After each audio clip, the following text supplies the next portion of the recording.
स्वागत दोस्तों, सबसे पहले सबसे बड़ी आपको बताएंगे दोस्तों, जहां पर ममता बनर्जी के भतीजे और सांसद अभिषेक बनर्जी पर किए गए हमले को लेकर ममता बनर्जी तो भड़की है, साथ में राहुल गांधी भी जोरदार तरीके से गुस्से में नजर आ रहे हैं दोस्तों। जिसके बाद इंडिया गठबंधन पूरी एकजुटता के साथ में भारतीय जनता पार्टी को इस मामले में मजा चखाने के लिए मैदान में कूद रहा है दोस्तों। बताएंगे डिटेल में क्या है पूरी अपडेट, इसी के साथ में चलेंगे एक और बड़ी खबर की तरफ दोस्तों, जहां पर अभिषेक बनर्जी पर हुए हमले के बाद अब एक और बड़ी अपडेट सामने आई है। मीडिया वाले दावा कर रहे हैं कि क्या सिद्धरमैया बीजेपी के संपर्क में, बताएंगे किस तरीके का यह दावा चल रहा है दोस्तों। वहीं पर राहुल गांधी नीट और ओएसएम के मुद्दे को लेकर उठा रहे थे सवाल दोस्तों, लेकिन शिक्षा मंत्री के अंतर्गत आने वाले एक और डिपार्टमेंट ने कर दिया इस तरीके का विवाद दोस्तों की, जिसके बाद छात्रों में फिर से जोरदार तरीके का विरोध देखने को मिला। बताएंगे कहां पर यह बड़ी अपडेट सामने आ रही है दोस्तों, एक करके चलेंगे आज की सारी बड़ी खबरों तो। लेकिन उससे पहले अगर आप भी मानते हैं कि पश्चिम बंगाल के अंदर अभिषेक बनर्जी पर हुए हमला साफ तौर पर इंडिया गठबंधन को एकजुट करने जा रहा है दोस्तों, अगर आप भी मानते हैं कि पश्चिम बंगाल आज ही पहुंचकर राहुल गांधी को ममता बनर्जी के साथ में मिलकर जोरदार तरीके का करना चाहिए आंदोलन, तो इस वीडियो को लाइक करके लाल बटन दबाकर चैनल को सब्सक्राइब करके बेल आइकन दबाकर कमेंट बॉक्स में अपनी राय जरूर बताकर चलते हैं। सबसे पहले सबसे बड़ी ब्रेकिंग न्यूज अपडेट की तरफ दोस्तों, जहां पर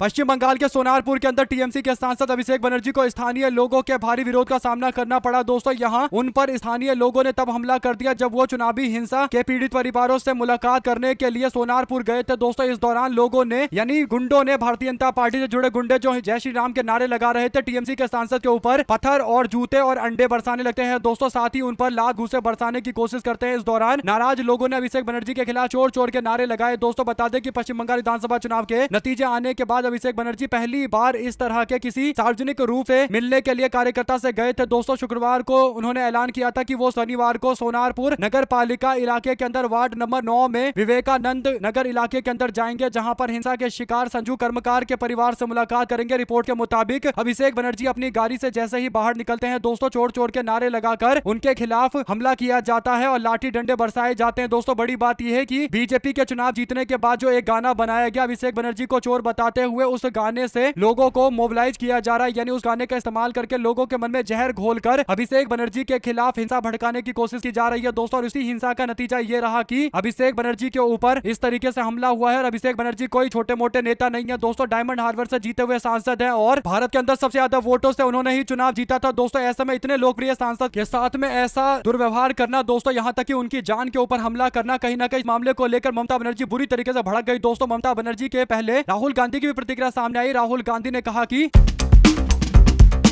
सांसद अभिषेक बनर्जी के ऊपर सोनारपुर में हुआ हमला बेहद निंदनीय है। एक सांसद पर हमला सिर्फ एक व्यक्ति पर हमला नहीं, बल्कि उस जनता पर हमला है जिसने उन्हें चुना है, और उस लोकतंत्र पर हमला है जिसकी साझी विरासत हम लोग लेकर आगे बढ़ते हैं। ये बीजेपी के बदले की राजनीति का घिनौना रूप है। राजनीतिक मतभेद कभी हिंसा का कारण नहीं बन सकते। केंद्र और पश्चिम बंगाल सरकार दोनों दोषियों पर तत्काल कार्रवाई करे और यह सुनिश्चित करे कि कोई भी जनप्रतिनिधि किसी भी दल का हो अपनी सुरक्षा को लेकर चिंतित ना रहे। अभिषेक बनर्जी को लेकर मेरी संवेदनाएं हैं, उनके परिवार और आपके प्रति मैं अपनी संवेदना प्रकट करता हूं। आप जल्द स्वस्थ हो जाए, मैं इसकी कामना करता हूं। राहुल गांधी ने अभिषेक बनर्जी से बातचीत की है दोस्तों। ऐसे में कुछ रिपोर्ट में दावा है कि अभिषेक बनर्जी से फोन पर राहुल गांधी ने बात करते हुए उनके स्वास्थ्य के बारे में हाल जाना है दोस्तों। आपको बता दें कि अभिषेक बनर्जी पर हुआ हमला एकदम प्रायोजित हमला था दोस्तों। गौर करने वाली बात यह है कि अभिषेक बनर्जी पर हमले से पहले उनकी सुरक्षा हटाई गई, फिर जब वो पीड़ितों से मिलने के लिए सोनारपुर पहुंचे तो थाने की पुलिस मौके से गायब हो गई, फिर वहां पर कुछ गुंडे आकर अंडे फेंकने लगे, बाद में पिटाई की गई दोस्तों। यानी पूरा प्रायोजित वाला सिस्टम दिखाई दे रहा है। और जिस तरीके से भारतीय जनता पार्टी के नेता और राज्य के मुख्यमंत्री शुवेंदु अधिकारी अभिषेक बनर्जी को लेकर विवादित बयान देते रहते हैं दोस्तों, हिंसा की भाषा बोलते रहते हैं बीजेपी के ज्यादातर नेता। उसके बाद पुलिस वाले अपनी छवि चमकाने के लिए कहीं ना कहीं अभिषेक बनर्जी पर हमला करवाने के प्रायोजित पूरे सिस्टम में शामिल जरूर नजर आते हैं दोस्तों, क्योंकि एक सांसद के ऊपर इस तरीके से हमला होना, जिसके पास इतनी सुरक्षा होनी चाहिए, इसको जानते हुए कि उसको लेकर सत्ताधारी दल के लोग विवादित बयान दे रहे हैं, कहीं ना कहीं इसे पता चल रहा है कि अभिषेक बनर्जी को जानबूझकर प्रताड़ित किया जा रहा है दोस्तों। इसकी जितनी निंदा की जाए उतनी कम है। आप लोग अपनी राय जरूर लिखकर बताएगा। और इस पर ममता बनर्जी ने भी अपना विरोध जताया है। ममता बनर्जी भी फायर हो गई दोस्तों। ममता बनर्जी ने कहा कि जब एक राजा ही हत्यारा बन जाए तो फिर क्या कहने हैं, और भारतीय जनता पार्टी वालों को शर्म आनी चाहिए। और अभिषेक बनर्जी को अकेला छोड़ दिया पुलिस वालों ने, इसलिए ताकि उनके ऊपर हमला हो सके। कुल मिलाकर दोस्तों ममता बनर्जी इस बात को लेकर काफी गुस्से में है। ऐसे में अगर आप भी मानते हैं कि एक सांसद पर किए गए हमले के मामले को लेकर कांग्रेस पार्टी और तृणमूल कांग्रेस को एकजुट होकर संसद भवन के अंदर तो विरोध करना ही करना चाहिए, बल्कि बंगाल के अंदर भी विरोध जताना चाहिए दोस्तों। कुल मिलाकर अभिषेक बनर्जी के समर्थन में राहुल गांधी पूरी तरीके से खड़े हुए हैं और ममता बनर्जी ने कहा है कि जून महीने में वो इंडिया गठबंधन की बैठक करने वाले हैं, तो ये बैठक जल्द से जल्द होनी चाहिए दोस्तों। अभिषेक बनर्जी को पूरी तरीके से न्याय मिलना चाहिए। अगर आप भी मानते हैं कि युवा नेता ऊपर से सांसद और सबसे ज्यादा वोटों से जीते हुए व्यक्ति के ऊपर पत्थरबाजी की गई दोस्तों, इससे शर्मनाक कुछ नहीं हो सकता। और भाजपा के मुख्यमंत्री शुभेंदु अधिकारी को इस मामले पर कम से कम माफी मांगनी चाहिए अभिषेक बनर्जी के पास जाकर। तो लिखकर जरूर बताएगा, ज्यादा से ज्यादा वीडियो को शेयर कीजिएगा दोस्तों। चलते हैं एक और बड़ी खबर की तरफ, जहां पर कांग्रेस पार्टी के नेता डीके शिव कुमार 3 तारीख को शपथ लेने वाले दोस्तों। उससे पहले गोदी मीडिया के लोग जमकर भ्रम फैला रहे हैं। एक ऐसा ही भ्रम एक चैनल के माध्यम से फैलाते हुए कहा जा रहा है कि राहुल गांधी को झटका, बीजेपी में जाएंगे सिद्धरमैया, और इस तरीके से टैगलाइन का इस्तेमाल किया गया दोस्तों। इस पर सोशल मीडिया पर लोगों ने कहा कि ये लोग नहीं मानेंगे, ये लोग जानबूझकर कांग्रेस पार्टी को कमजोर करने की कोशिश कर रहे हैं। यानी सिद्धरमैया के बीजेपी में जाने की दूर दूर तक कहीं कोई चर्चा नहीं है दोस्तों। इसके बावजूद न्यूज के टेम्पलेट पर इस तरीके के शब्दों का इस्तेमाल किया जा रहा है, जानबूझकर किया जा रहा है, ताकि कांग्रेस पार्टी के अंदर भ्रम पैदा करने की कोशिश की जाए। सोशल मीडिया पर सौरभ यादव कहते हैं कि कांग्रेस के खिलाफ टीवी वाले खुलकर और बिना झिझके झूठ फैलाते रहते हैं, इनका ये काम बन चुका है। अगर आप भी मानते हैं दोस्तों कि इनका एजेंडा ये पूरा नहीं हुआ कि आखिर कांग्रेस पार्टी ने इतने आराम से, इतने आसानी तरीके से अपने मुख्यमंत्री को हटाकर अपना नया मुख्यमंत्री नियुक्त कर दिया, दूसरा जो मुख्यमंत्री हटाया गया वो खुलकर कह रहा है कि हम पार्टी को एकजुट करके डटकर मुकाबला करेंगे और बीजेपी की सांप्रदायिक ताकत का विरोध करेंगे, तो ये बात अब उन लोगों को बर्दाश्त नहीं हो रहा दोस्तों, जिन लोगों ने भारतीय जनता पार्टी का नमक खाया हुआ है और इसीलिए बीजेपी के लिए माहौल बनाने की कोशिश करते हुए कांग्रेस पार्टी को कमजोर करके दिखाने की कोशिश कर रहे हैं। 2 शब्द इनके बारे में भी लिखकर जरूर बताएगा, ज्यादा से वीडियो को शेयर कीजिएगा। चलते हैं एक और बिग बैंग न्यूज अपडेट की तरफ, जहां पर दोस्तों राष्ट्रवादी कांग्रेस पार्टी के वरिष्ठ नेता और पूर्व मंत्री प्राजतक तनपुरे ने शनिवार को बीजेपी का दामन थाम लिया है दोस्तों। उनके बीजेपी में शामिल होने को शरद पवार गुट के लिए बड़ा राजनीतिक झटका माना जा रहा है और मुंबई में बीजेपी प्रदेश के अध्यक्ष रविंद्र चौहान, पूर्व सांसद सुजय विखे पाटिल और अन्य वरिष्ठ नेताओं की मौजूदगी में प्राजतक तंजपुरे बीजेपी की सत्ता ग्रहण की दोस्तों। और कुछ महीने से उनके बीजेपी में शामिल होने की अटकलें लगाई जा रही थी, जिन्हें विराम मिल गया है दोस्तों। बीजेपी में शामिल होने के बाद तनपुरे ने मुख्यमंत्री देवेंद्र फडणवीस, प्रदेश के अध्यक्ष रविंद्र चौहान और मंत्री राधाकृष्ण विखे पाटिल और बीजेपी नेतृत्व का आभार जताया दोस्तों। उन्होंने कहा कि उनके विधानसभा क्षेत्र के किसान और आम जनता की बिजली, पानी तथा विकास से जुड़ी समस्या का समाधान करने के लिए वो भारतीय जनता पार्टी में शामिल हुए हैं। यानी ऐसे कई सारे नेता हैं दोस्तों जो पलटी मार मार कर चले जाते हैं और उसके बाद दावा करते हैं कि जनता के विकास के लिए गए हैं, लेकिन विकास किसका हो रहा है सबको पता है। साथ साथ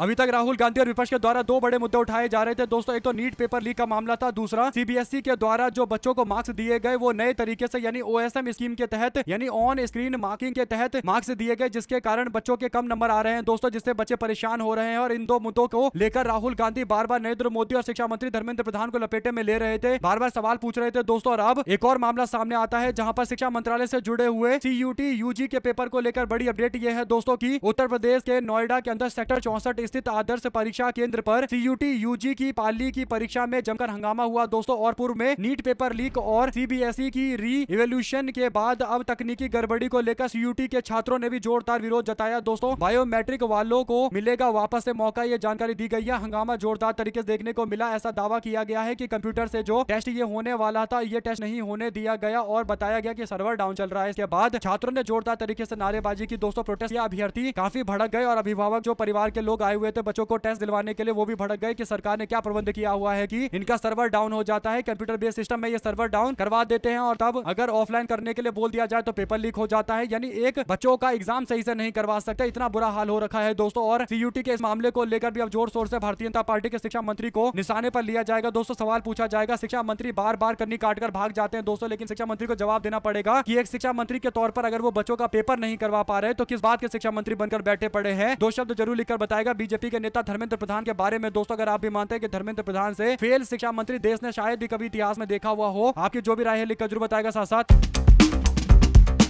बिहार विधान परिषद में नेता प्रतिपक्ष और पूर्व मुख्यमंत्री राबड़ी देवी को 10 सर्कुलर रोड खाली करके नव आवंटित आवास 39 होर्डिंग रोड स्थानांतरित के लिए 15 दिन का अतिरिक्त समय दिया गया है दोस्तों। इसके बाद जिला प्रशासन विधि सम्मत कार्रवाई करेगा। शुक्रवार को जिला प्रशासन के अधिकारियों ने राबड़ी देवी से मिलकर आवंटित आवास में स्थानांतरित होने का अनुरोध किया है दोस्तों। 2 दशक से राबड़ी देवी स्वजन के साथ 10 सर्कुलर रोड आवास में रही। जिला प्रशासन के अनुसार भवन निर्माण विभाग ने नेता प्रतिपक्ष के रूप में राबड़ी देवी को 39 होर्डिंग रोड आवास आवंटित किया दोस्तों। पूर्व में 3 बार उनसे वर्तमान आवास खाली करने के लिए आवास में अनुरोध किया गया और इस पर कोई कार्रवाई नहीं होने के बाद भवन निर्माण विभाग ने जिला प्रशासन से सहयोग मांगा था। इसके बाद डीएम के आदेश निर्देश अनुसार दंड अधिकारी और पुलिस के पदाधिकारी उनके आवास पर पहुंचे और प्रशासन ने स्पष्ट किया कि 15 दिनों के अंदर उनको नियम के अनुसार कार्रवाई करनी पड़ेगी। तो जल्द से जल्द राबड़ी देवी जी से बोला जा रहा है कि वो अपना आवास खाली करे। 15 दिनों का टाइमलाइन दिया गया है दोस्तों। राबड़ी देवी को कई दिनों से बंगला खाली करने के लिए बोला गया। 10 सर्कुलर रोड जो लालू यादव जी बनर्जी के परिवार से जुड़ा हुआ बंगला माना जाता रहा है। दोस्तों हमेशा से सारी राजनीतिक गतिविधियां यहीं से चलती रही हैं। साथ ही साथ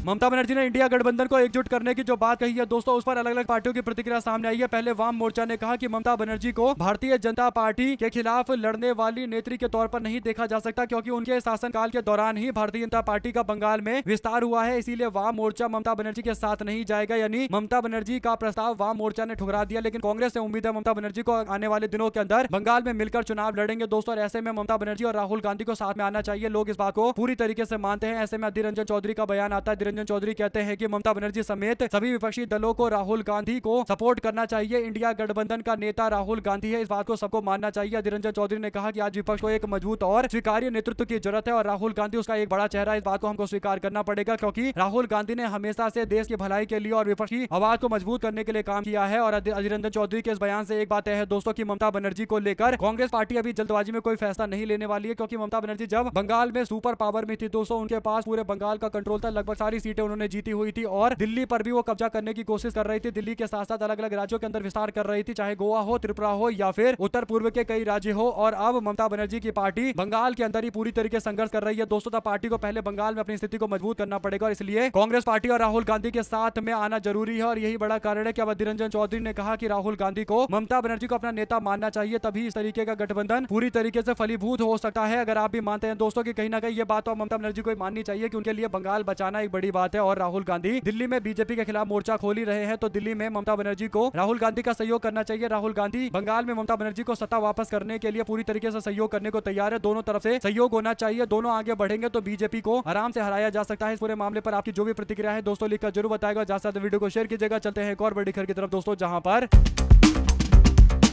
महाविकास अघाड़ी गठबंधन ने सीट बंटवारे को लेकर चल रहे सारे कयासों पर पूरी तरीके से विराम लगा दिया है दोस्तों। महाविकास अघाड़ी गठबंधन ने आगामी विधानसभा चुनाव के मद्देनजर एक बड़ा फैसला लिया है दोस्तों। विधान परिषद के चुनाव के लिए सीटों का बंटवारा ऐसे किया गया है जिससे पता चल रहा है कि विधानसभा के चुनाव के लिए कैसे समीकरण होंगे। दरअसल दोस्तों विधान परिषद की 17 सीटों पर वोट डाले जाने वाले, जिसमें से 15 सीटों को लेकर सहमति जता दी गई है। कांग्रेस पार्टी को जो सीटें 7 सीटें दी गई है, जिसमें चंद्रपुर, यवतमाल और भंडारा की सीट है। अमरावती, सोलापुर और धाराशिव और अहिल्यानगर की सीट है दोस्तों। शिवसेना यूबीटी को छत्रपति संभाजी नगर, हिंगोली और परभणी, जलगांव और रायगढ़ की सीट दी गई है। जबकि एनसीपी एसपी यानी शरद पवार गुट को पुणे, ठाणे, सतारा और सांगली की सीट दी गई है। ये आपस में जो बंटवारा हुआ है ये काफी जरूरी था दोस्तों। अगर ये बंटवारा नहीं होता तो कहीं ना कहीं गठबंधन कमजोर हो जाता। और एमएलसी की सीट इसलिए जरूरी है क्योंकि वरिष्ठ नेताओं को अमूमन एमएलसी बनाकर भेजा जाता है, जिससे वे पार्टी के साथ जुड़े रहते हैं दोस्तों। और कांग्रेस पार्टी को 7 सीटें दी गई है, जो अच्छी बात है, एक तरीके से सम्मान किया गया है। ऐसे में एक और बड़ी अपडेट सामने आ रही है दोस्तों, जहां पर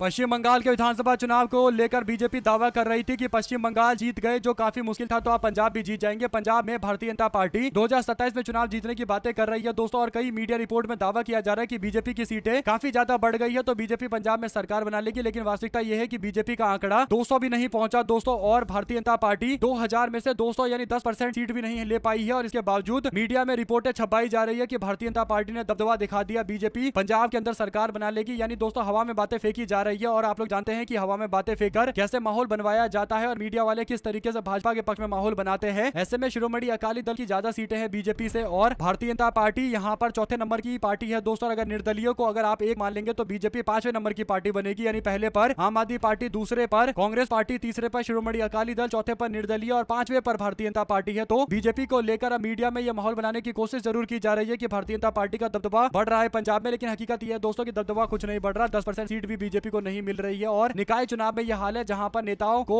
छोटे छोटे इलाकों के अंदर जीत मिल जाती है दोस्तों, जहां पर जनता अमूमन अपने जान पहचान के नेता को वोट दे देती है। विचारधारा इतना ज्यादा मायने रखता नहीं है। और जब विधानसभा का चुनाव होता है तो विचारधारा काफी मायने रखता है। इसीलिए बीजेपी को पंजाब के अंदर लोग, जो पंजाबी लोग हैं दोस्तों, वो पसंद नहीं करते, क्योंकि बीजेपी की विचारधारा और पंजाब के लोगों की पंजाबी विचारधारा एक दूसरे के अलग है दोस्तों, एक दूसरे के खिलाफ है। संघ की विचारधारा को पंजाब में घुसने नहीं दिया जाता। लेकिन इस तरीके से माहौल बनाया जा रहा है, खासकर जो मीडिया रिपोर्टें हैं उसमें जानबूझकर ये बातें छपाई जा रही है कि भारतीय जनता पार्टी पंजाब में बहुत कुछ कर देगी। पंजाब के अंदर बीजेपी का काफिला बढ़ता जा रहा है, सीटें बढ़ती जा रही है। वास्तविकता यह है कि सीटें कुछ नहीं बढ़ रही। पिछली बार बीजेपी का कुछ अता पता नहीं था। इस बार बीजेपी 170 सीटें जीती है, जो 10% से भी कम है। तो अगर कोई पार्टी 10% से कम सीटें जीती है तो अगली बार वो बहुमत में आ जाएगी, ऐसा नहीं होता। और ये कोई हवा वाली बात नहीं है दोस्तों। और पंजाब एक ऐसा राज्य है जो अपने आप में एक कल्चरली रिच जगह है, यानी एक ऐसी जगह है दोस्तों जहां की खुद की परंपरा है। और ये परंपरा बीजेपी आरएसएस की परंपरा से ज्यादा समृद्ध है। और इसीलिए सिख समाज के लोग बीजेपी को और खासकर संघ के लोग उनकी विचारधारा को पसंद नहीं करते दोस्तों। साथ साथ ही साथ बिहार के अंदर भारतीय जनता पार्टी ने प्रदेश कमेटी में 3 पूर्व सांसदों के साथ साथ 3 पूर्व विधायकों के साथ साथ 38 सदस्यों का नाम शामिल किया है। दोस्तों बीजेपी कमेटी में 14 उपाध्यक्ष के साथ साथ 5 महामंत्री और 14 प्रदेश के मंत्री बनाए हैं दोस्तों। और वहीं पर विधायक त्रिविक्रम नारायण को प्रदेश का कोषाध्यक्ष बनाया गया है और बीजेपी ने युवा विधायकों को जिम्मेदारी दी है। पहली बार विधायक बने त्रिविक्रम नारायण सिंह को पार्टी का कोषाध्यक्ष बनाया गया है। गोपाल नारायण सिंह के बेटे हैं और पहली बार विधायक बने हैं। वहीं पर राजनगर से चुनाव जीतकर आए सुजीत पासवान को पार्टी ने अनुसूचित जाति मोर्चा का प्रदेश अध्यक्ष बनाया है। दोस्तों महज 30 वर्ष की उम्र में विधायक बने हैं। उन्हें पार्टी ने मंत्री रहे रामप्रीत पासवान की टिकट काटकर चुनावी मैदान में उतारा था। तो भारतीय जनता पार्टी अलग अलग खासकर दोस्तों SC ST और OBC समाज के बीच में नेताओं को आगे करने की कोशिश कर रही है। बीजेपी बिहार को लेकर अपने जातीय समीकरण को मजबूत करने के लिए काम कर रही है। दोस्तों जो बीजेपी के लोग दूसरी पार्टियों के ऊपर जातिवादी पार्टी होने का आरोप लगाते हैं, बीजेपी के लोग अपनी नियुक्ति उसी हिसाब से कर रहे हैं दोस्तों, जिससे वो एक बड़े जाति वर्ग के लोगों को अपने साथ में जोड़ सके। तो इसे एक बात पता है कि भारतीय जनता पार्टी जब बात समाजवादी पार्टी और राष्ट्रीय जनता दल की आती है दोस्तों तो जातिवाद के सारे आरोप लगा देते हैं, लेकिन जब बात खुद की आती है तो ये अपने आप को जातिवादी पार्टी नहीं बताते बल्कि कहते हैं कि हम तो सामाजिक न्याय कर रहे हैं। यानी यही है बीजेपी का दोहरा मापदंड दोस्तों। जब देश के अंदर मुस्लिम समाज के लोगों के खिलाफ उल्टा बयान बीजेपी के लोग देते हैं तो कहते हैं कि वो हिंदुत्व की बातें कर रहे हैं, हिंदुओं की रक्षा की बातें कर रहे हैं, राष्ट्रवाद की बातें कर रहे हैं। लेकिन जब बात आती है विपक्ष के द्वारा तुष्टीकरण और भारतीय जनता पार्टी के खासकर बहुसंख्यक तुष्टीकरण के खिलाफ बोलने की, तो उसके बाद विपक्ष के बयान पर बीजेपी के लोग दावा करते हैं कि अल्पसंख्यक समाज का तुष्टीकरण किया जा रहा है। यानी बीजेपी के लोग ना इधर की बातें ना उधर की, यानी हम जो बोले वही सही, बाकी सब सही नहीं, इसी विचारधारा के तहत काम करते हैं। दोस्तों आप लोग इस पर अपनी राय जरूर लिखकर बताएगा। साथ साथ चलते हैं एक और बड़ी खबर की तरफ दोस्तों, जहां पर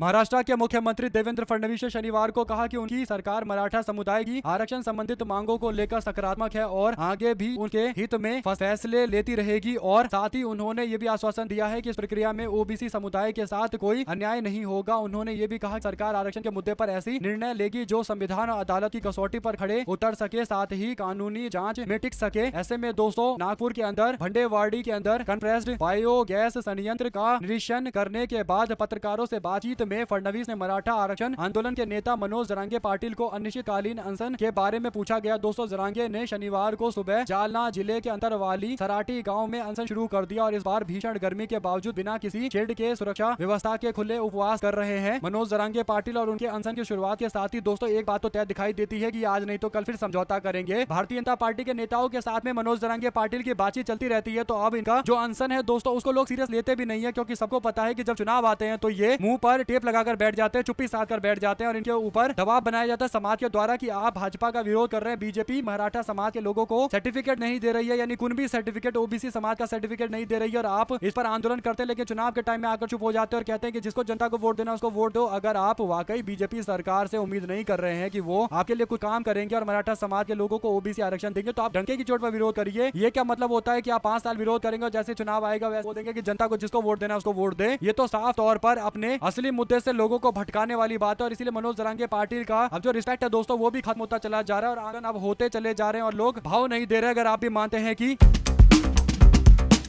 कई लोगों को एक बार बेवकूफ बनाया जा सकता है लेकिन एक व्यक्ति को बार बार बेवकूफ नहीं बनाया जा सकता, और ये बात अब आम जनता को समझ में आ गया होगा। आप लोग इस पर अपनी राय जरूर लिखकर बताएगा। दोस्तों चलते हैं एक और बड़ी खबर की तरफ, जहां पर तृणमूल कांग्रेस के राष्ट्रीय महासचिव अभिषेक बनर्जी को पश्चिम बंगाल ने CID ने नोटिस जारी करके 1 जून को दोपहर 12 बजे भवानी भवन स्थित CID के मुख्यालय में पेश होने के लिए बोला दोस्तों। और शनिवार को CID की 5 सदस्यीय टीम कोलकाता के काली घाट स्थित आवास पर पहुंची और उनको नोटिस सौंप दिया गया दोस्तों। और ये बड़ी बात इसलिए है क्योंकि नोटिस मिलने के बाद अभिषेक बनर्जी ने CID अधिकारियों को नोटिस व्यक्तिगत रूप से देना चाहिए था। ये कहा इसलिए वे अपने आवास पर इंतजार करते रहे। उन्होंने कहा कि उन्हें नोटिस देना था, मुझे व्यक्तिगत रूप से प्राप्त करना था ये नोटिस। वे पहले किसी और जगह चले गए क्योंकि उन्हें मेरे आवास की सही जानकारी नहीं थी। यानी दोस्तों CID वाले भी इधर उधर घूम रहे हैं। कुल मिलाकर CID का नोटिस और नगर निगम के द्वारा भेजा जा रहा नोटिस, उसके बाद इन पर हो रहे हमले, उसके बाद भाजपा के मुख्यमंत्री के द्वारा दिया जा रहा विवादित बयान और बीजेपी कार्यकर्ताओं के द्वारा अभिषेक बनर्जी के घर के बाहर जाकर विवादित नारे लगाकर उनके खिलाफ लोगों को भड़काने की कोशिश करना और अभिषेक बनर्जी के नाम पर एक गाना बना देना, चोर चोर नाम का गाना, और सब जगह फैला देना, ये सारी एक सुनियोजित तरीके से हो रही है दोस्तों, जिसका जितना विरोध किया जाए उतना कम है। आप लोग इस पर अपनी राय जरूर लिखकर बताएगा और ज्यादा से ज्यादा वीडियो को शेयर कीजिएगा। चलते हैं एक और बिग न्यूज अपडेट की तरफ दोस्तों, जहां पर